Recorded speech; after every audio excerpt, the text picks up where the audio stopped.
इधर बंगाल में ममता बनर्जी पर फूटा लोगों का गुस्सा, उधर तेज हो गई सेना के जवानों को तैनात करने की मांग। शाह ने उठाया बड़ा कदम। लोगों ने चीख कर कहा, ममता की पुलिस हमें नहीं बचा पा रही। बंगाल में शाह ने उतार दिया अपना सबसे भरोसेमंद। लोगों ने कहा, दादा अमित शाह लव यू।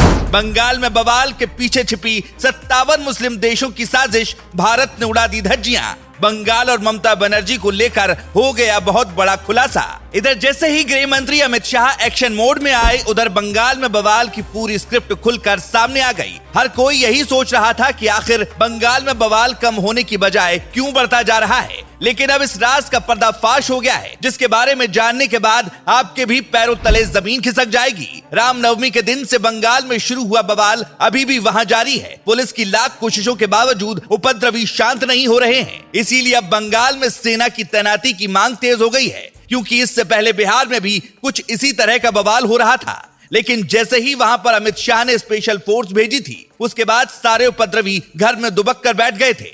ममता बनर्जी लगातार ये दावा कर रही हैं कि उनकी पुलिस बवाल करने वाले लोगों को ढूंढ रही है, लेकिन उनके दावे पर बीजेपी सवाल खड़े करते हुए उसे हवा हवाई बता रही है, क्योंकि अब बवाल शुरू हुए 1 हफ्ते से ज्यादा हो चुका है, लेकिन माहौल अब तक वहां पर शांत नहीं हो सका। ऐसे में हर किसी के जहन में एक ही सवाल आ रहा है कि क्या वहां पर अब सेना को ही तैनात करना आखिरी विकल्प होगा, और अगर वहां पर सेना को तैनात कर दिया गया तो फिर आगे क्या होगा।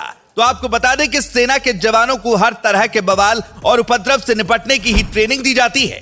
जब पुलिस प्रशासन पूरी तरह से फेल हो जाता है, तब सेना को ही मोर्चा संभालने के लिए लगाया जाता है। बंगाल में अगर एक बार सेना की तैनाती कर दी गई तो फिर वहां के उपद्रवी चूहे के बिल में छिपने के लिए मजबूर हो जाएंगे। हालांकि अब तक इस पर किसी तरह का आधिकारिक बयान नहीं आया है कि बंगाल में सेना की तैनाती की जाएगी, लेकिन जिस तरह से वहां पर माहौल खराब है, वहां के लोग यही कह रहे हैं कि अमित शाह जी प्लीज यहां पर भी अपनी स्पेशल फोर्स भेज दीजिए, क्योंकि ममता बनर्जी की पुलिस तो कुछ नहीं कर पा रही है।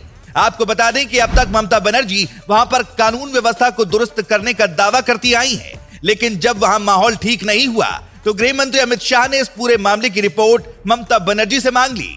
इतना ही नहीं, बीजेपी के नेता तो ममता बनर्जी से इस्तीफे की मांग भी कर रहे हैं, ताकि वहां पर कानून व्यवस्था को दुरुस्त किया जा सके। लेकिन अब बंगाल में बवाल के पीछे विदेशी ताकतों की बातें भी सामने आ रही हैं। खबरों की माने तो बंगाल में हुए बवाल के पीछे कुछ विदेशी ताकतें भी शामिल हो सकती हैं। यह दावा हवा हवाई नहीं है, बल्कि इसमें कितनी सच्चाई है, इसको समझने के लिए आपको इस्लामिक देशों के संगठन organisation of Islamic cooperation OIC के एक बयान को समझना होगा। OIC ने एक बयान जारी कर भारत के कई राज्यों में रामनवमी की शोभा यात्रा के दौरान हुई हिंसा में मुस्लिम समुदाय को निशाना बनाने का आरोप लगाया। इसका सीधा सा मकसद था कि दुनिया में भारत को बदनाम किया जा सके, लेकिन OIC शायद ये भूल गया था कि भारत में पुरानी वाली सरकार नहीं बल्कि मोदी सरकार है।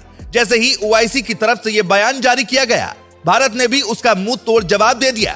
भारत ने OIC की सांप्रदायिक मानसिकता और भारत विरोधी एजेंडे के लिए आलोचना की। भारतीय विदेश मंत्रालय के प्रवक्ता अरिंदम बागची ने OIC की आलोचना करते हुए कहा, हम भारत के संबंध में OIC की ओर से जारी किए गए बयान की कड़ी निंदा करते हैं। OIC का यह बयान उनकी सांप्रदायिक मानसिकता और भारत विरोधी एजेंडे का एक और उदाहरण है, लेकिन यह पहली कोशिश नहीं थी। इससे पहले भी कई देश भारत को बदनाम करने के लिए ऐसी बयानबाजी करते आए हैं, लेकिन भारत ऐसे देश विरोधी ताकतों को हमेशा से मुंह तोड़ जवाब देता आया है और आगे भी देता रहेगा।